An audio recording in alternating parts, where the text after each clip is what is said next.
The Xenos didn't see them coming until it was too late. That's what struck Sergeant Valen first. Not the violence, not the fury, not even the sheer overwhelming force of the assault. It was the silence.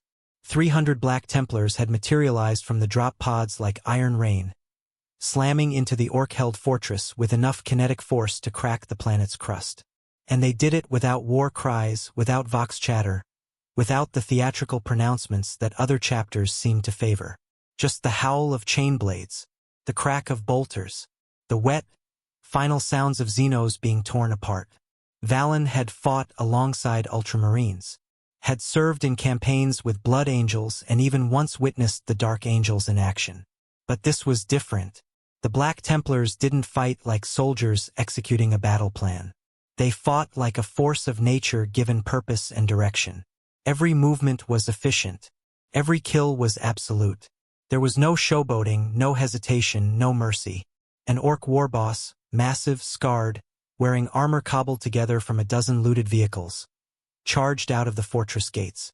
It stood 3 meters tall, wielding a power claw that crackled with stolen Imperial technology. Behind it, a mob of boys roared their approval, ready to follow their leader into glorious battle. The warboss made it exactly 4 steps.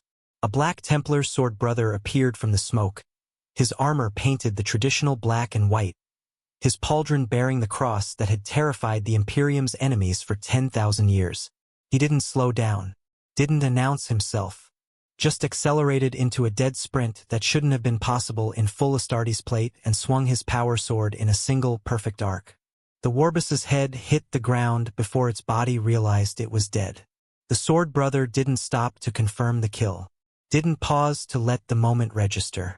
He was already moving past the corpse, already engaging the next target. His blade singing through Xeno's flesh like it was finding its natural home. Behind him, his brothers surged forward. No formation, no coordinated maneuvers in the traditional sense. Just an unstoppable tide of black ceramite and righteous fury that crashed over the Orc position like a tsunami over sand. Valen watched from his vantage point. He'd been assigned as a liaison from the Astra Militarum, tasked with coordinating artillery support, and realized with uncomfortable clarity that the artillery wouldn't be needed. The Black Templars weren't here to win a battle. They were here to erase every living thing that opposed the Emperor's will. And they were succeeding. An Orc tried to surrender, actually dropped its weapons and raised its hands in what might have been a universal gesture of submission. The nearest Templar walked up to it, put his bolt pistol against its skull, and pulled the trigger without breaking stride. No prisoners, no quarter, no exceptions. The entire fortress fell in 17 minutes. When it was over, when the last Xeno's corpse had stopped twitching and the smoke began to clear, Valen made his way down to the fortress grounds. The Black Templars were already moving to the next objective, but their chaplain remained behind, overseeing the purification rituals. Valen approached carefully. That was efficient.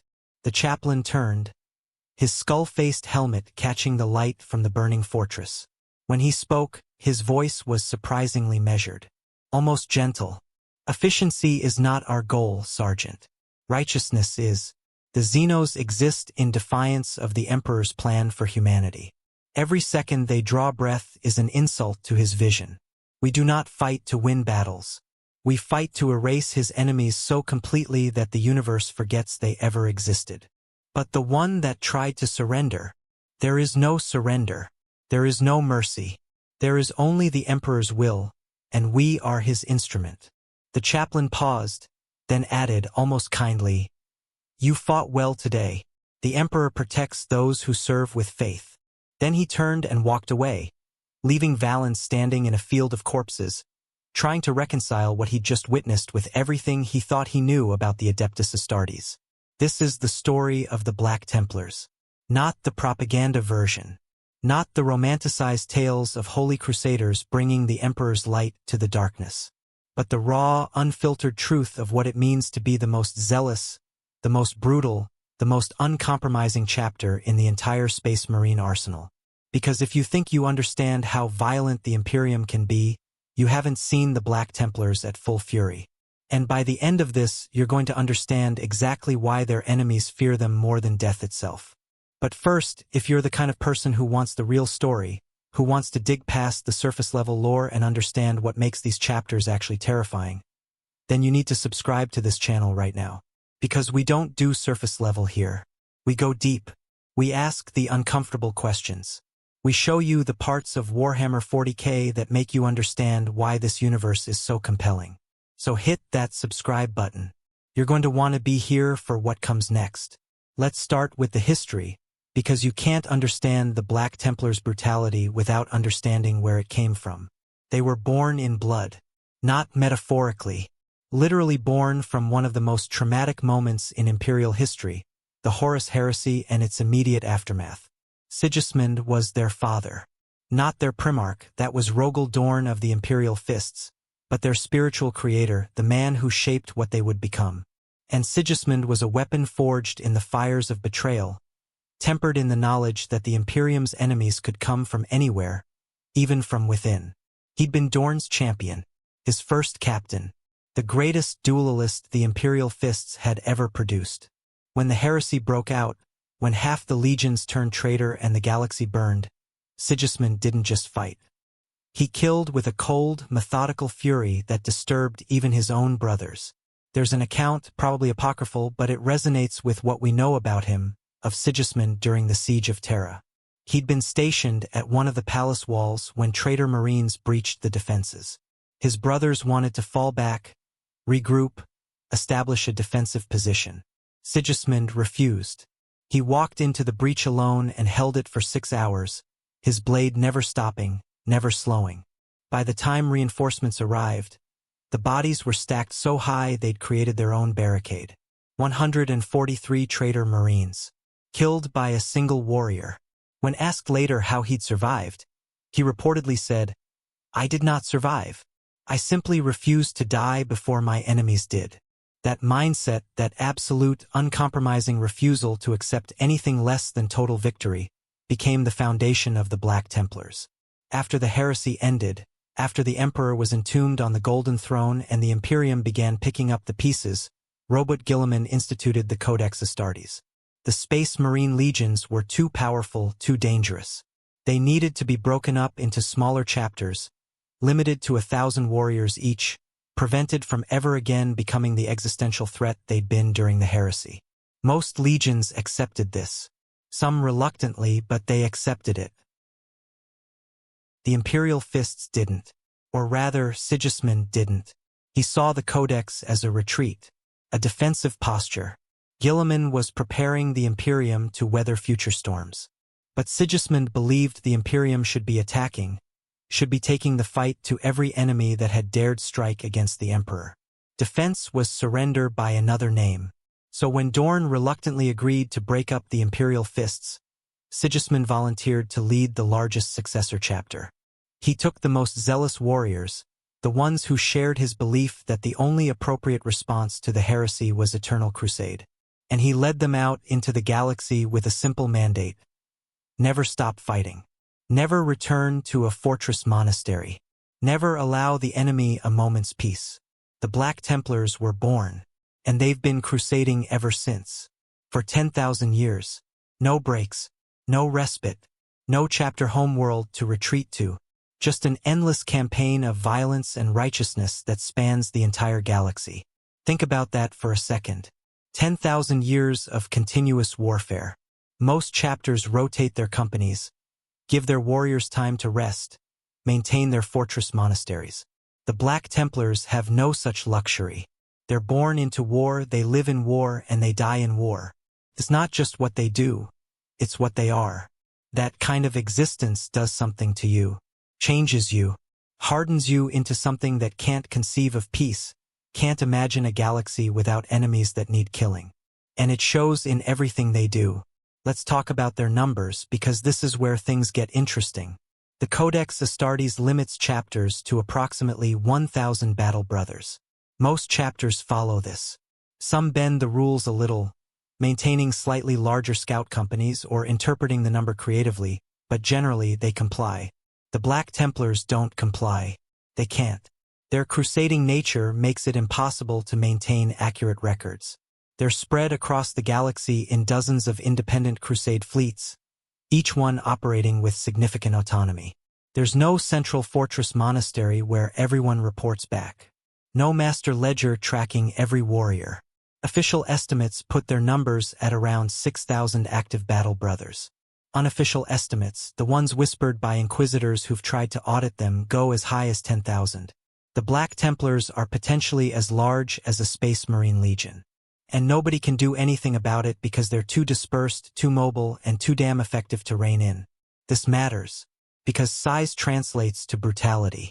When you have that many warriors spread across that many crusade fleets, you can hit multiple targets simultaneously with overwhelming force.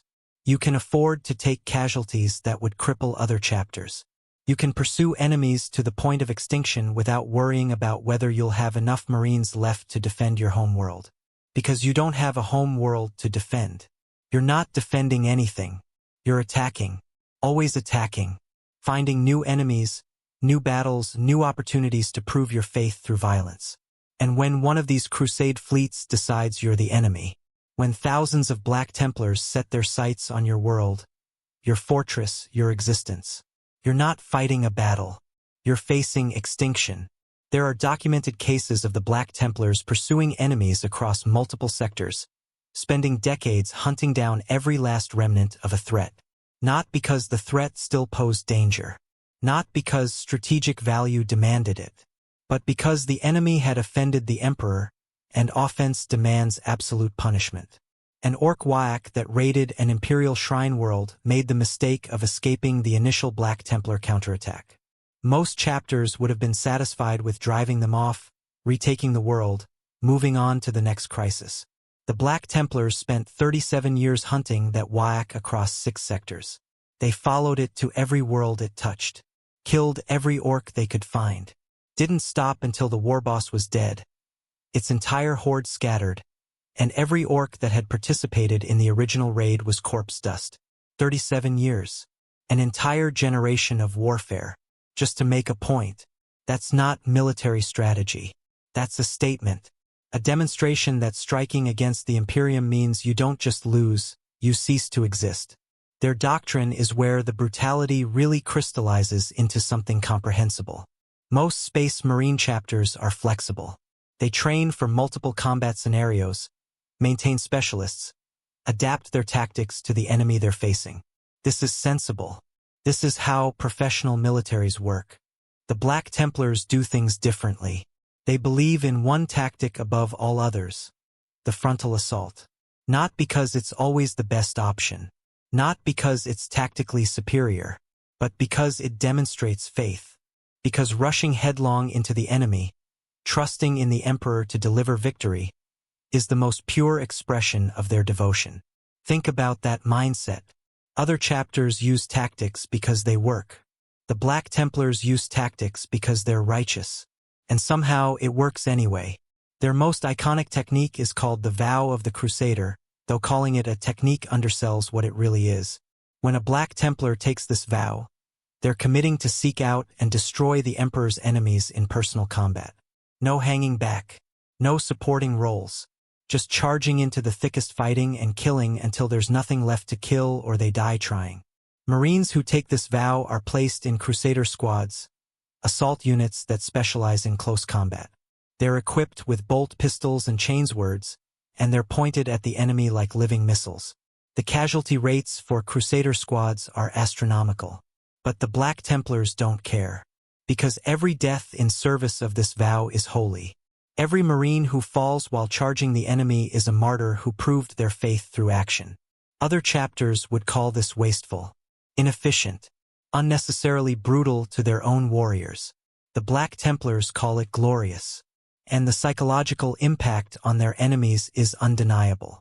When you see hundreds of black armored giants sprinting toward you, chain blades howling, showing absolutely no concern for their own survival, it does something to you. Breaks something fundamental in your will to resist. Because you realize these aren't soldiers. Soldiers want to survive. Soldiers have self-preservation instincts. These are zealots. And zealots don't stop. Don't retreat. Don't surrender. They just keep coming until you're dead or they are. There's a recorded engagement on the world of Armageddon during the Third War. An orc horde had fortified a manufacturing complex, turned it into a maze of kill zones and defensive positions. Imperial Guard assaults had failed repeatedly, suffering terrible casualties trying to crack the position. The Black Templars arrived and immediately launched a frontal assault. No reconnaissance, no probing attacks, just a direct charge into the teeth of the orc defenses. They lost 40% of the attacking force in the first hour. And they didn't slow down. The survivors just kept pushing, kept fighting, kept dying, until they'd carved a path through the defenses and slaughtered every orc inside. The guard commander who'd been struggling with the position for weeks watched the entire thing through magnetics. When it was over, when he saw the Black Templars standing victorious in the ruins, surrounded by their own dead, he reportedly said, "Emperor, preserve us from our own allies." Because he'd just watched the most brutal display of martial fanaticism in his entire career. And it had worked. The Black Templars had achieved in hours what his regiment couldn't manage in weeks. But the cost, the sheer, horrific cost in lives and blood, was something no sane military mind could justify. Unless you didn't measure cost in lives. Unless you measured it in faith demonstrated, in enemies destroyed, in the Emperor's will enacted. Then it made perfect sense.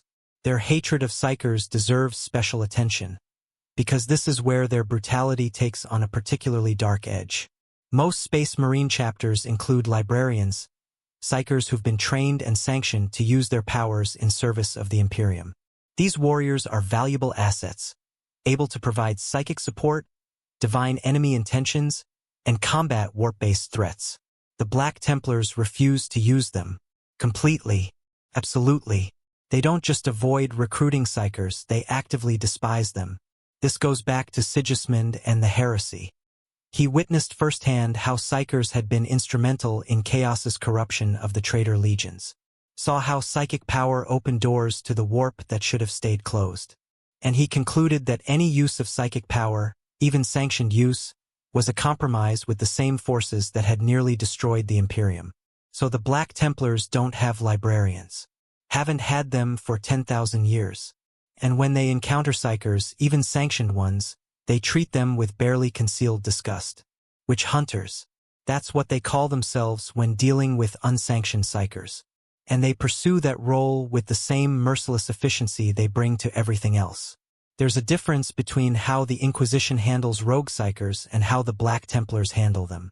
The Inquisition will investigate, determine the level of corruption, decide whether the psycher can be redeemed or needs to be eliminated. The Black Templars skip all that. If you're an unsanctioned psycher, you die. If you're a sanctioned psycher who steps out of line even slightly, you die. If you're a psycher who's been corrupted by chaos, you die screaming. There's no trial, no mercy, no consideration for extenuating circumstances. Just death. And they don't make it quick. The Black Templars believe that witches need to suffer for their crimes against the Emperor, need to serve as examples. So executions are public when possible. Prolonged. Designed to send a message to anyone else who might harbor psychic power. This puts them at odds with other imperial institutions sometimes. Inquisitors who want to question a captured chaos sorcerer before executing them have had to physically restrain Black Templars from killing the prisoner immediately. Administrative officials who need psychic assistance have learned not to request it when Black Templars are nearby. Is this brutal? Absolutely. Unnecessarily so by most standards. But from the Black Templars' perspective, they're being merciful. Because quick deaths prevent further corruption. Prevent the psycher from doing more damage. Prevent innocent people from being exposed to warp influence. Better to be too harsh than not harsh enough. Better to kill 1,000 psychers who might have been innocent than let one corrupted witch go free. It's a calculus of zealotry. And it results in a body count that would horrify anyone who wasn't absolutely convinced of their own righteousness. Let me tell you about the neophytes because this is where you really see how the Black Templars perpetuate their culture of brutality. Most Space Marine chapters recruit young aspirants and put them through years of training before they're ready for combat. They learn tactics, study the codex, understand their chapter's history and traditions. Then, once they've proven themselves capable, they receive their first power armor and join a scout company where they gain practical experience in relatively low-risk operations. The Black Templars do things differently. Their recruits, called neophytes, are thrown into combat almost immediately. Not scout operations. Not rearguard duties. Full combat. They're paired with experienced warriors called initiates who serve as their mentors and protectors. And then they're sent into battle alongside their mentors, expected to learn by doing or die trying. The survival rate is brutal. Somewhere between 30 and 50% of neophytes die before completing their training. But those who survive emerge as some of the most hardcore warriors in the entire Imperium. Because they've been forged in actual combat. They've killed real enemies. They've seen their brothers die. They've learned that mercy is weakness and hesitation is death. And they've learned it young, when the lessons sink deep and become fundamental to who they are. There's a psychological principle at work here. When you're traumatized young, when violence becomes normalized early in your development, it shapes your entire worldview. The Black Templars understand this instinctively. They're not just training warriors, they're creating true believers who can't imagine any other way of being. A neophyte who survives his first battle has already proven his faith. A neophyte who survives 10 battles is well on his way to becoming an initiate. And a neophyte who survives long enough to take his final vows and become a full battle brother has been so thoroughly indoctrinated by violence that he can't separate his identity from his role as the Emperor's weapon. Other chapters worry about psychological counseling, about battle fatigue, about the mental cost of constant warfare. The Black Templars consider those concerns weakness. Their warriors don't need counseling because violence is their natural state. They don't suffer battle fatigue because they've never known peace. They don't worry about mental cost because they've transcended the limitations of normal human psychology. They're not people anymore. Not in any conventional sense. They're instruments of righteous fury, honed to a killing edge and aimed at the enemies of mankind. Is this healthy? Obviously not. But healthy isn't the goal. Effective is the goal. And by that measure, the system works perfectly. The Black Templars produce warriors who will fight until their last breath, who will never question orders, who will never hesitate to kill in the Emperor's name. And if the cost is their humanity, well, they consider that a fair trade. We need to talk about the Emperor's champion, because this is where Black Templar brutality reaches its apotheosis. In most chapters, champions are elected or appointed. They're the best fighters, the most skilled duelists, chosen through merit and competition. The Emperor's champion isn't chosen. He's divinely inspired. Here's how it works. Before a major battle, one of the Black Templars will have a vision. He'll see the Emperor himself, speaking to him directly, commanding him to serve as his champion for the coming fight. The Marine who receives this vision is immediately elevated to the rank of Emperor's champion. He's given the Black Sword, a relic weapon that's been passed down through the chapter since its founding, and the Armor of Faith, and he's tasked with seeking out and slaying the enemy's greatest champion. This isn't metaphorical. This isn't symbolic. The Black Templars genuinely believe that the Emperor is directly intervening in their battles, choosing specific warriors to serve as his personal representative. And the warriors who become Emperor's champion, they change. Not subtly, dramatically. Multiple accounts describe the transformation. The chosen Marine becomes absolutely fearless, immune to pain, stronger and faster than he should be. He speaks with authority that commands instant obedience from his brothers. And he fights with a fury that transcends normal human or even transhuman capability. Some of this can be explained by psychology. The Marine believes he's been touched by divinity, so he fights without restraint. The armor and weapon are genuinely powerful relics that enhance his abilities. The other Black Templars see him as blessed, so they fight harder in his presence. But there are reports from both Black Templars and their allies of Emperor's champions performing feats that shouldn't be possible.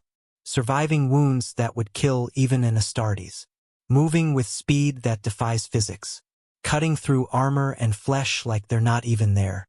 Whatever the explanation, the practical effect is undeniable. The Emperor's champion is one of the most dangerous warriors on any battlefield he enters. And he doesn't fight to win. He fights to kill. Specifically, to kill the enemy's greatest champion in single combat. This creates spectacularly brutal confrontations. Because enemy champions, war bosses, demon princes, chaos lords, don't want to face the Emperor's champion either. They try to avoid him, use their troops as shields, position themselves away from the fighting. And the Emperor's champion hunts them anyway, cuts through entire armies to reach his target. Nothing stops him. Nothing slows him down. There's a recorded battle on the world of Valistral, where a Chaos Lord tried to hide inside a fortress during a Black Templar assault. The Emperor's champion, Brother Adelard, fought his way through 3 kilometers of fortified positions, killing hundreds of cultists and traitor guardsmen, just to reach the fortress. Then he fought through its defenses, reached the Chaos Lord's sanctum, and killed him in single combat. The entire assault took 11 hours. Adelard barely paused, barely slowed, just kept killing, kept pushing forward until his target was dead. Then, with his mission complete, he collapsed. Died from wounds he shouldn't have been able to ignore. Injuries that would have killed him hours earlier if he hadn't been sustained by whatever force kept him moving. His brothers recovered his body and the black sword, mourned him as a holy martyr, and waited for the next battle when the Emperor would choose a new champion. Because that's what happens. The Emperor's champion rarely survives the battle. He burns so bright, fights so hard, pushes so far beyond human limits that he burns out, dies gloriously, completely, leaving nothing behind but legend and a body count. Other chapters would consider this tragic. A waste of a great warrior. The Black Templars consider it the highest honor, the ultimate demonstration of faith. Because the Emperor's champion doesn't serve himself, doesn't fight for personal glory. He's a weapon, a tool, an instrument of divine will that's used up and discarded when its purpose is complete. And somehow that makes it more brutal, not less, because it means the Black Templars have convinced themselves that being used up, being consumed completely in service of their cause, is desirable, is holy, is the best possible fate. They don't value survival. They value sacrifice. And when an entire chapter shares that mindset, when thousands of warriors genuinely believe that dying for the Emperor is better than living, you get a level of brutality that can't be matched by warriors who still want to see tomorrow. Let's talk about what happens when the Black Templars declare a world irredeemable. Most Space Marine chapters will fight to save Imperial worlds. Even when corruption has taken hold, even when the population has turned traitor, they'll try to root out the infection and preserve what can be saved. The Black Templars don't have that patience. If they arrive on a world and determine that it's beyond redemption, that the taint of chaos or Xeno's influence has spread too far, they don't hesitate. They call for exterminatus. Exterminatus is the ultimate sanction, the complete destruction of a world's biosphere. It's supposed to be a last resort, used only when absolutely no other option exists. The Black Templars use it liberally. There are records of them calling for exterminatus on worlds that other chapters would have fought to save. Worlds where the corruption was limited to specific regions. Worlds where the majority of the population was still loyal. The Black Templars' logic is simple. If any corruption exists, the entire world is compromised. Better to destroy it completely than risk the taint spreading. Better to kill billions of potentially innocent people than let a single heretic escape. This has caused friction with other imperial authorities. Governors pleading for their worlds. Inquisitors arguing that the situation isn't that dire. Other Space Marine chapters trying to negotiate alternatives. The Black Templars don't negotiate. Once they've made their judgment, it's final. There's a particularly brutal example from the Gerulus Crusade. The Black Templars arrived on a shrine world that had been infiltrated by a Genestealer cult. The cult had compromised maybe 5% of the population. The rest were loyal imperial citizens, unaware of the threat in their midst. Other chapters would have conducted a surgical strike, identified the cultists, eliminated them while minimizing civilian casualties. The Black Templars declared the entire world lost. They withdrew all loyal imperial forces, then bombarded the planet from orbit until nothing remained but ash and radioactive glass. 17 billion people. Dead in a matter of hours. When questioned about it later, the marshal leading the crusade said simply, "The corruption had taken root. We removed it. The emperor's will is absolute. No remorse. No second-guessing. No acknowledgement that maybe, possibly, 17 billion lives deserved more consideration. Just absolute certainty that they'd made the right choice." This is the kind of brutality that transcends normal violence. It's not about killing enemies on the battlefield. It's about being willing to exterminate entire civilizations to maintain ideological purity. And the Black Templars don't lose sleep over it. Can't lose sleep over it because their faith is so absolute that they genuinely believe every decision they make is righteous by definition. If the emperor guided them to make the decision, then it must be correct. If innocent people died, well, the emperor has a plan for them. If other imperial authorities disagree, they lack the Black Templars' clarity of vision. It's a closed logical loop, self-reinforcing, impossible to argue against from within. And it results in a chapter that's capable of acts of brutality that would horrify even other Space Marines. Here's something that doesn't get discussed enough: the Black Templars' treatment of their own wounded. Most chapters maintain apothecarians, medical facilities where injured warriors can be treated, healed, and rehabilitated. They value their battle brothers' lives, invest in keeping them alive even after grievous injuries. The Black Templars have a different approach. If a Marine can still fight, he fights. If he's been injured but can be patched up and returned to combat quickly, they'll do that. But if the injury is serious enough to require extended treatment, serious enough to remove him from active combat for months or years, they give him a choice. He can accept treatment and become a support Marine, relegated to training neophytes, maintaining equipment, serving in administrative roles. This is considered a lesser fate, honorable but diminished. Or he can take the Black Vow. The Black Vow is essentially a suicide mission dressed up as holy service. The wounded Marine is equipped with his weapons, given a mission to kill as many enemies as possible, and sent into battle knowing he won't return. He fights until his wounds kill him or until the enemy does. No retreat, no surrender, just a glorious final stand.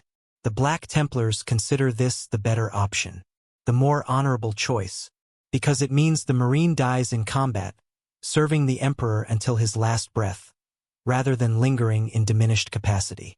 And many wounded Marines choose it, choose to die rather than accept a support role, because the culture is so strong, so all-consuming, that they genuinely believe death in combat is preferable to life outside it.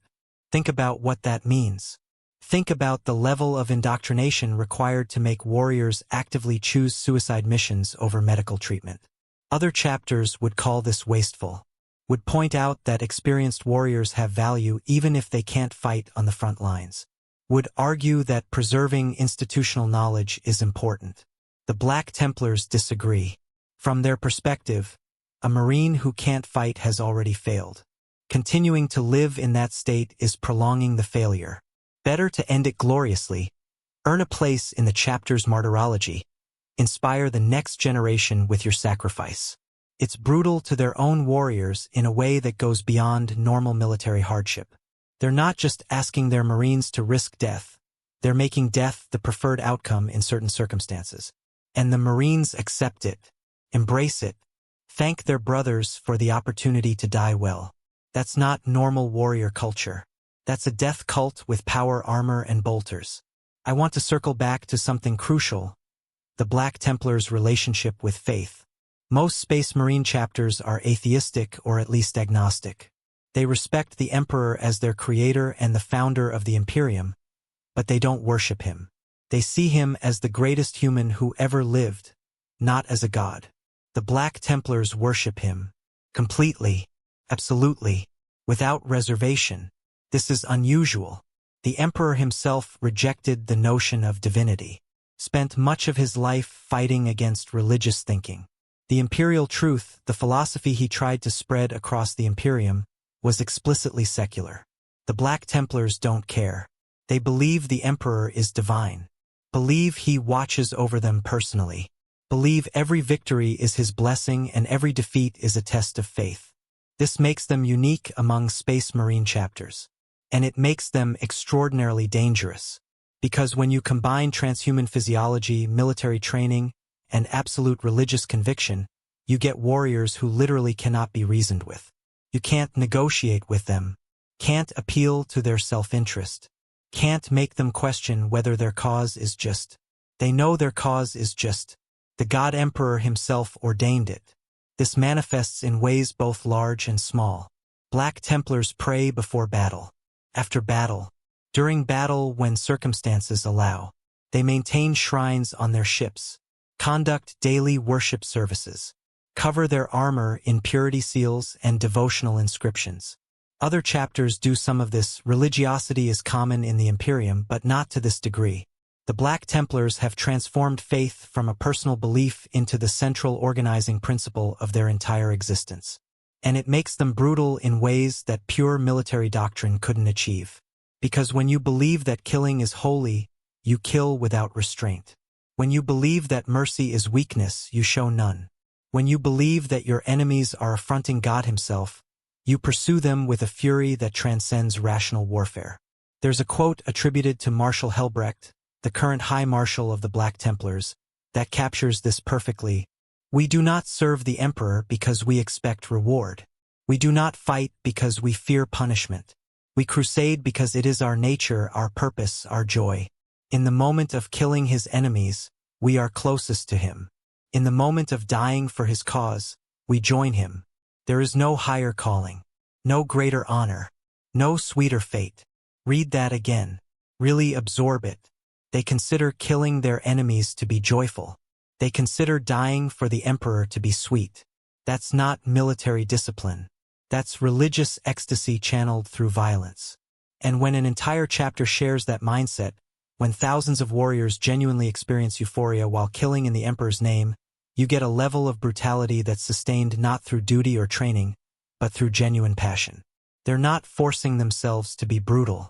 They're not overcoming natural human hesitation. They want to be brutal, love being brutal, find meaning and fulfillment in acts of violence that would traumatize normal humans. That's what makes them truly terrifying. Not their strength or their skill or their numbers, but the fact that they genuinely enjoy what they do. Let me give you a specific example that ties all of this together. A single battle that demonstrates everything we've talked about. The Cataclysm of Souls. It happened in M41, on the world of Malkarian's Cradle. A demon incursion had erupted from a warp rift, and chaos forces were pouring through in numbers that threatened the entire sector. Multiple Imperial forces responded. Astra Militarum regiments, Sisters of Battle, even a company of Ultramarines. They established defensive positions, dug in, prepared for a long campaign to contain the incursion until inquisitorial forces could close the rift. Then the Black Templars arrived. 500 warriors under Marshal Cordhel. They ignored the defensive positions, ignored the careful plans the other Imperial forces had developed. Cordhel declared that defense was cowardice, that the only acceptable response to chaos was attack, and ordered an immediate assault directly into the demon-held territory. The other Imperial commanders tried to object, tried to explain that the demons were too numerous, that a frontal assault would be suicide, that they needed to wait for reinforcements. Cordhel's response was to declare a crusade vow. Every Black Templar under his command swore an oath to push through to the warp rift and destroy it, or die in the attempt. No retreat, no surrender, no consideration for their own survival. Then they charged. The initial assault was a bloodbath. The Black Templars hit the demon lines like a hammer, smashing through the first wave through sheer momentum and fury. But the demons kept coming. Waves of them, endless, impossible to kill because more just manifested from the warp to replace those that fell. The Black Templars didn't care. They just kept fighting, kept pushing forward, kept dying. After 6 hours, they'd lost a third of their force. After 12 hours, half were dead. The other Imperial forces watched in horror, expecting the Black Templars to finally retreat, to acknowledge that the assault had failed. Instead, the survivors fought harder. The Marshal himself led from the front. his Crozius Arcanum crackling with energy as he crushed demon skulls. The Emperor's champion, Brother Thalric, carved a path through the horde that was visible from orbit, his black sword leaving a trail of dissipating warp energy. They reached the rift after 18 hours of continuous combat. Out of 500 warriors, 73 remained. They were wounded, exhausted, their armor cracked and stained with blood, both their own and their enemies. And they didn't hesitate, didn't pause to rest or regroup. They just activated the specialized demolition charges they'd been carrying and detonated them directly inside the warp rift. The explosion was catastrophic. It didn't just close the rift, it tore a hole in reality that destabilized the entire demon incursion. Demons across the battlefield simply dissolved, yanked back into the warp as their connection to reality was severed. The Black Templars had won. Achieved in 18 hours what the combined Imperial forces had been prepared to fight for months to accomplish. The cost? 427 Black Templars dead. An 85% casualty rate. Any other chapter would call that a Pyrrhic victory at best, a catastrophic failure at worst. The Black Templars held a celebration, declared it a glorious triumph, added the names of the fallen to their martyrology with pride and joy, because from their perspective, they'd accomplished exactly what they set out to do. They'd destroyed the Emperor's enemies. They'd closed the rift. They'd demonstrated absolute faith through absolute sacrifice. The fact that most of them died doing it? That wasn't a cost. That was a blessing. Marshal Cordhel himself survived. Though he was so badly wounded, he spent the next 3 years in a dreadnought sarcophagus recovering. When asked later whether the sacrifice had been worth it, his response was immediate and unequivocal. Every brother who fell earned his place at the Emperor's side. Every death brought glory to his name. I would make the same choice 1,000 times, and consider it the highest honor of my life. That's the Black Templars in microcosm. That's what their brutality looks like when applied at scale. They're not just willing to die for their cause. They're eager to. They view death in combat not as a tragedy to be avoided but as a goal to be achieved. And when you're facing an enemy with that mindset, an enemy that charges into certain death with joy in their hearts, what can you do? How do you fight warriors who've already accepted that they're dead? Who see survival as less important than killing you? You can't. Not really. You can kill them, plenty of enemies have, but you can't break them. Can't make them retreat. Can't make them doubt. You can only die or watch them die, knowing that even in death they've accomplished what they set out to do. Here's what I think is the most important thing to understand about the Black Templars' brutality. It's not a bug. It's a feature. The Imperium is surrounded by enemies that want to destroy it. Chaos wants to corrupt it. Xenos want to conquer it. Traitors want to tear it apart from within. And the vast majority of humanity is just trying to survive in a galaxy that's actively hostile to life. In that context, the Black Templars make perfect sense. You need someone willing to do the things other forces won't. Need someone who'll pursue enemies to extinction. Need someone who'll make examples so brutal that other threats think twice. You need monsters on your side. Righteous monsters, but monsters nonetheless. That's what the Black Templars are. They're the Imperium's monsters. The ones who do the wet work, the brutal work, the work that keeps normal humans safe by being so horrifically violent that enemies think twice before attacking. Is it sustainable? Probably not. The Black Templars burn through warriors at a rate that would destroy most chapters. Their refusal to adapt, to show mercy, to compromise, puts them at odds with other Imperial institutions. Eventually, someone's going to decide they're more trouble than they're worth. But for now, for the last 10,000 years, they've been exactly what the Imperium needs. A crusading force of zealots who'll fight until their last breath, who'll never question orders, who'll never hesitate to kill in the Emperor's name. And if the cost is their own humanity, if the cost is creating warriors so brutal that even their allies fear them, well, the Imperium decided a long time ago that any cost is acceptable if it means survival. The Black Templars are just the logical conclusion of that philosophy. If you've stuck with me through this entire deep dive, if you've really absorbed what makes the Black Templars so terrifying, then you're exactly the kind of viewer this channel exists for. We don't do shallow content here. We don't just repeat wiki entries and call it analysis. We dig into the meat of what makes these factions compelling, disturbing, and unforgettable. So if you want more of this, more real analysis, more uncomfortable truths, more exploration of what makes Warhammer 40K the most fascinating setting in science fiction, then subscribe right now. Hit that button, because we're just getting started, and you're going to want to be here for what comes next. Now let me leave you with one final thought. The Black Templars have been crusading for 10,000 years. They've fought on countless worlds, killed innumerable enemies, lost tens of thousands of brothers to the endless war. And they haven't stopped, haven't slowed down, haven't questioned whether it's all worth it. They're still out there right now in the current timeline of the 40K universe, still charging into battle with the same fury Sigismund showed during the Horus Heresy.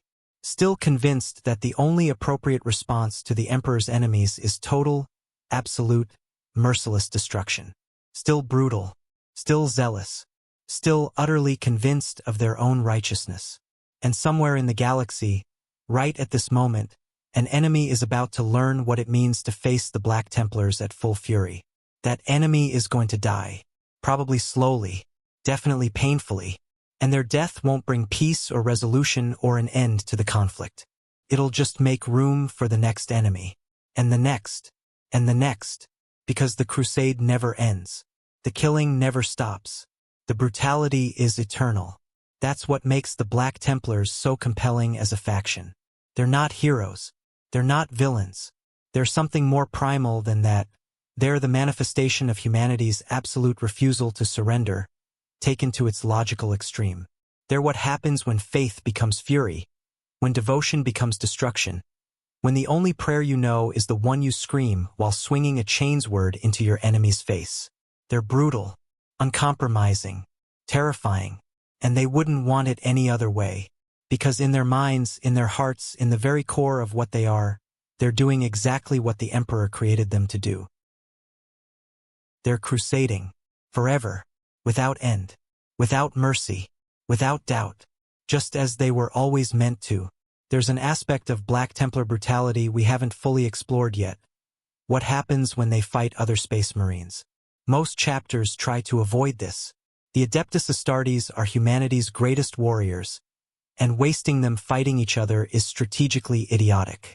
So when conflicts arise between chapters, they're usually resolved through negotiation, arbitration by higher imperial authorities, or at worst, limited duels between champions.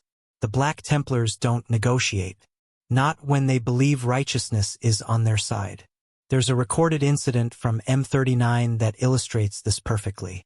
A world called Gestral Prime had fallen to a chaos cult, and both the Black Templars and the Marines Errant responded to the distress call. The Marines Errant arrived first and began systematic operations to root out the cultists while preserving as much of the civilian population as possible. Then the Black Templars arrived. Marshal Amalrich took one look at the situation and declared the entire world corrupted beyond redemption. He demanded the Marines Errant withdraw so he could call for exterminatus. The Marines Errant captain, a reasonable man named Ventress, refused. He argued that billions of loyal citizens could still be saved, that the corruption was contained to specific regions, that wholesale destruction was unnecessary. Amalrich's response was to declare Ventress's reluctance evidence of weakness, possibly even corruption. He gave the Marines Errant 1 hour to evacuate or be considered part of the problem. Ventress didn't back down. He positioned his forces to prevent the Black Templars from bombarding the planet, effectively daring them to fire through fellow Space Marines to reach their target. For 6 hours, 2 chapters of Space Marines stood facing each other, weapons ready, neither side willing to yield. The tension was so thick that even the civilian population could feel it. Everyone waited for someone to fire the first shot, to turn the standoff into a bloodbath. Finally, an Inquisitor Lord arrived and mediated the situation. After reviewing the evidence, he sided with the Marines Errant. The corruption was containable. Exterminatus was not justified. Amalrich obeyed. But before he withdrew, he walked up to Ventress and said something that was recorded by multiple witnesses. "Your mercy will be their doom, And when this world falls to the ruinous powers because you lacked the strength to do what was necessary, remember that I offered you righteousness and you chose sentiment. Then the Black Templars left, refused to participate in the operation at all. If they couldn't purge the world completely, they wouldn't help save it partially. Here's the brutal irony. Amalrich was partially right. 15 years later, a dormant chaos cult cell activated on Gestral Prime and triggered an uprising that required significant Imperial resources to suppress. The world survived, but thousands died in the fighting. The Black Templars pointed to this as vindication of their approach. See? Mercy is weakness. Half measures fail. Total destruction was the answer all along. But here's what they never acknowledged. Their exterminatus would have killed 8 billion people. The uprising that eventually happened killed 50,000. By any rational measure, the Marines errant made the right choice. But the Black Templars don't think in terms of rational measures.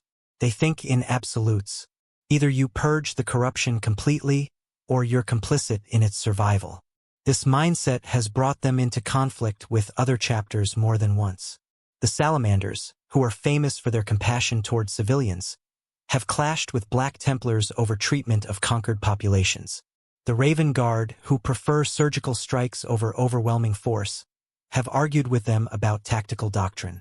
Even the Ultramarines, who usually try to maintain unity among successor chapters, have had tense moments with the Black Templars over interpretation of the Codex Astartes. The Black Templars don't care. They know they're right. They know the Emperor guides them. And if other chapters can't see that, well, that's evidence of those chapters' weakness, not of any flaw in Black Templar thinking. This creates an interesting paradox. The Black Templars are fiercely loyal to the Imperium, would die without hesitation to protect it. But they're also incredibly difficult to work with, prone to ignoring orders they disagree with, and willing to clash with other Imperial forces over matters of doctrine. They're the Imperium's most devoted servants and its most troublesome allies simultaneously.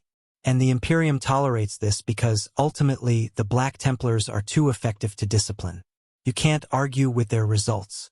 Worlds they defend stay defended. Enemies they pursue stay dead. Crusades they undertake actually accomplish their objectives. So the Imperium puts up with their brutality, their inflexibility, their tendency to cause diplomatic incidents, because having them on your side is better than facing them as enemies. Let's talk about their fleet, because the Black Templars' brutality extends beyond the battlefield into how they maintain their crusading lifestyle. Most Space Marine chapters have 1 or 2 battle barges, maybe a handful of strike cruisers, and various support vessels. These ships operate from a home world or fortress monastery, returning regularly for resupply and repairs.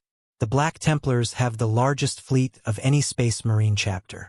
Dozens of capital ships, hundreds of support vessels, an entire mobile infrastructure that allows them to operate indefinitely without returning to a fixed base. Because they don't have a fixed base. Haven't had one for 10,000 years. This fleet is their home, their fortress monastery, their entire civilization compressed into void-faring vessels that travel from war zone to war zone, never resting, never settling, always moving toward the next fight. Think about what that means logistically. Every forge they need to maintain their armor and weapons must be mobile. Every chapel must be aboard a ship. Every training facility, every armory, every bit of infrastructure that other chapters spread across an entire world must be condensed into vessels that are simultaneously homes and weapons platforms. And they've made it work. For 10 millennia. But here's where it gets brutal. The fleet operates on a use and discard philosophy that extends beyond just warriors. Ships that are too damaged to repair quickly are abandoned, stripped of useful components and left as hulks. The Black Templars don't have time or resources to spend months in dock for extensive repairs. You're either combat ready or you're scrap. The same philosophy applies to crew. The Black Templars employ thousands of human serfs to operate their vessels.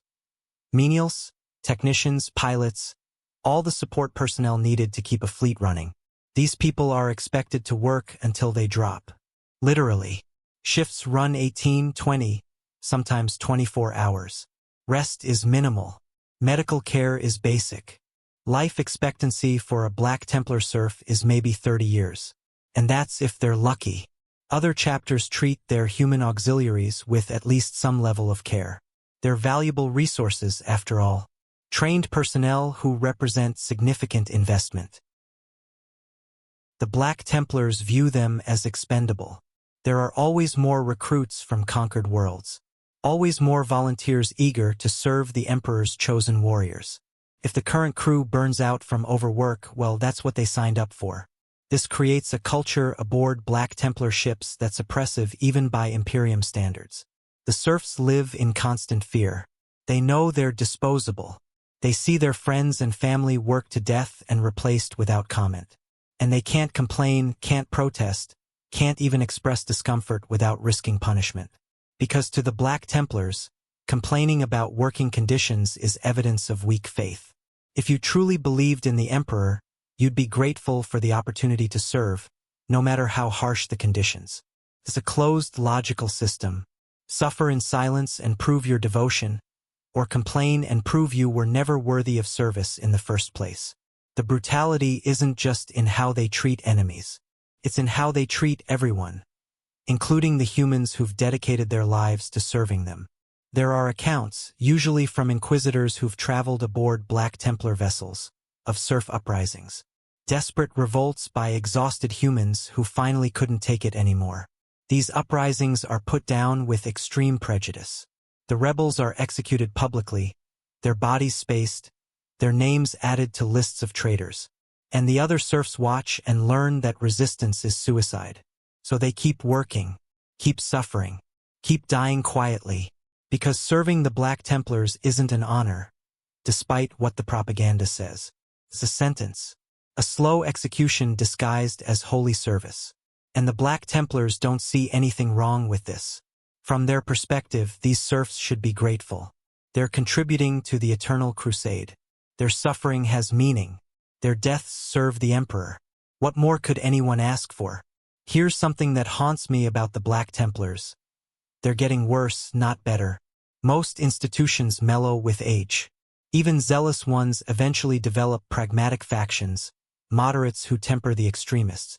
10,000 years should be enough time for that to happen. But the Black Templars have moved in the opposite direction. Early accounts from just after the heresy describe them as fierce but still recognizably human. They showed anger, frustration, even occasional doubt. Sigismund himself had moments of introspection, times when he questioned whether the path he'd chosen was truly righteous. Modern Black Templars don't question, ever. They've refined their zealotry into something pure and terrible, stripped away every last vestige of doubt or mercy or human weakness. Each generation of neophytes is harder than the last.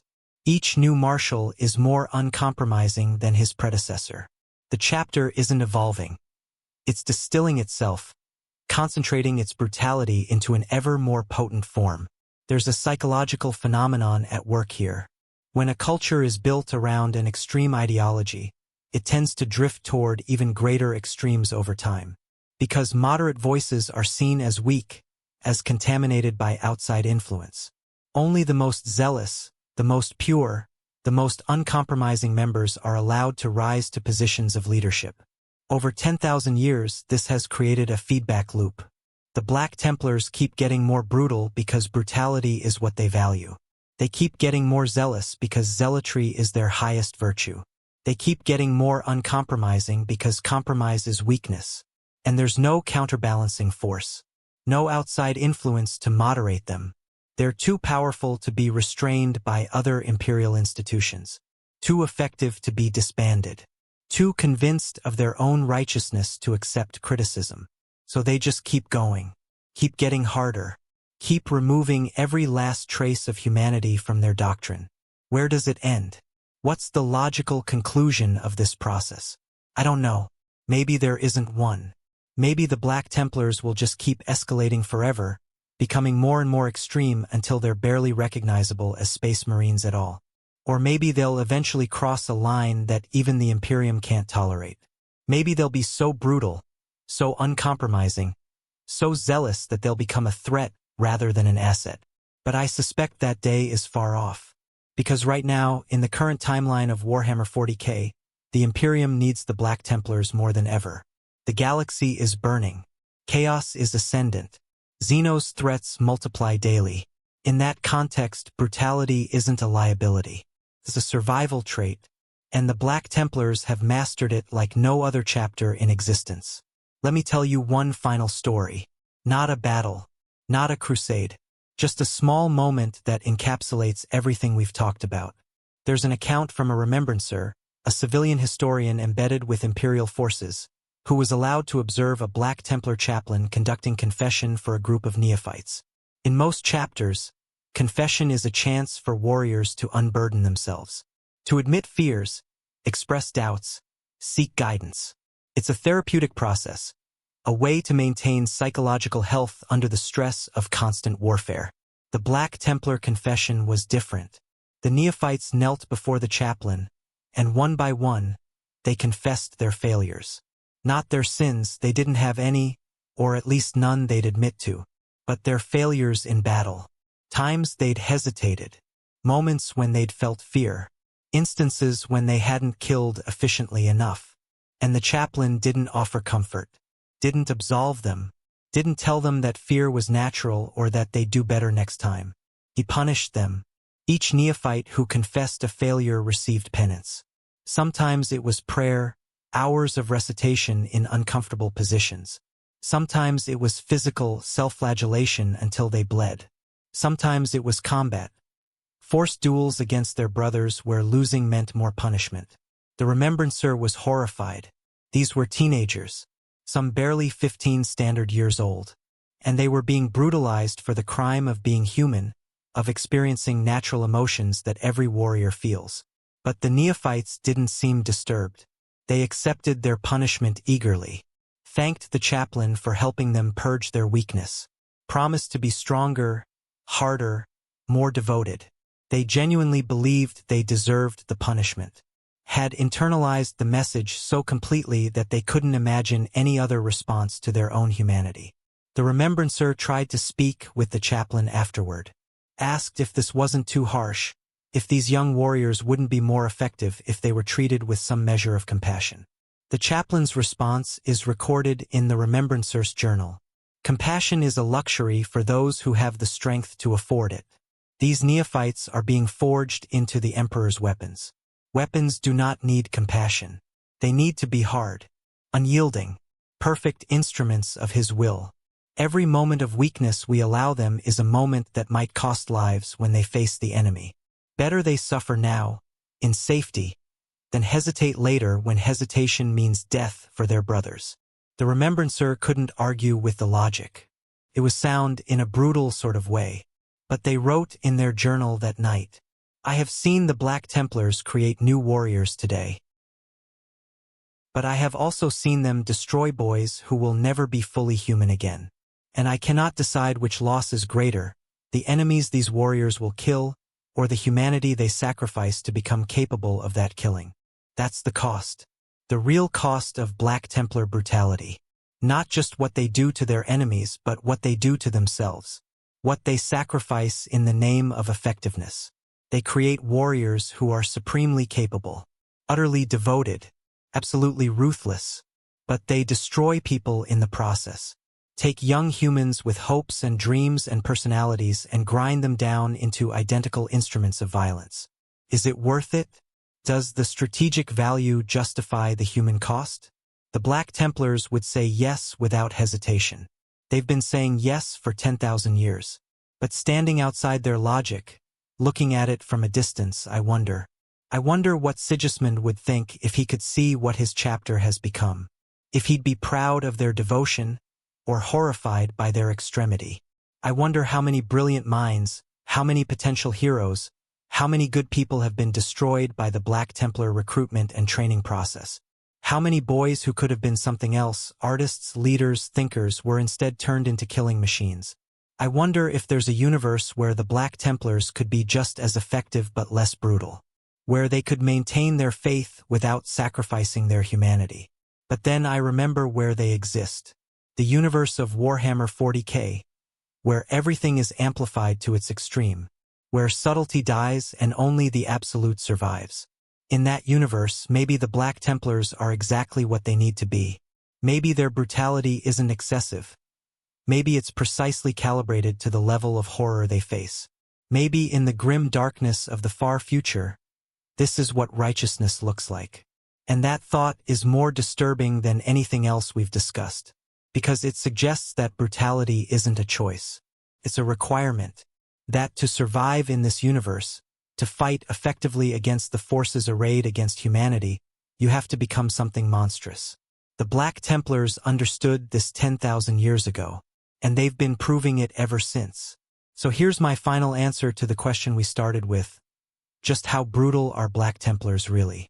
They're as brutal as faith can make a warrior, as uncompromising as absolute conviction allows, as merciless as 10,000 years of continuous warfare creates. They're brutal to their enemies, showing no quarter and no mercy. They're brutal to suspected traitors, purging entire worlds on suspicion alone. They're brutal to their allies, demanding absolute obedience and unquestioning faith. They're brutal to their own warriors, grinding them down through training and doctrine until nothing remains but pure devotion. They're brutal to themselves, accepting death not as a tragedy but as a goal. They're the most brutal chapter in the Adeptus Astartes. Not because they're sadistic, they're not. Not because they enjoy causing pain, they don't. But because they've convinced themselves that anything less than absolute brutality is a failure of faith. And in the universe of Warhammer 40k, in the context of an Imperium besieged on all sides by horrors beyond imagination, that level of brutality works.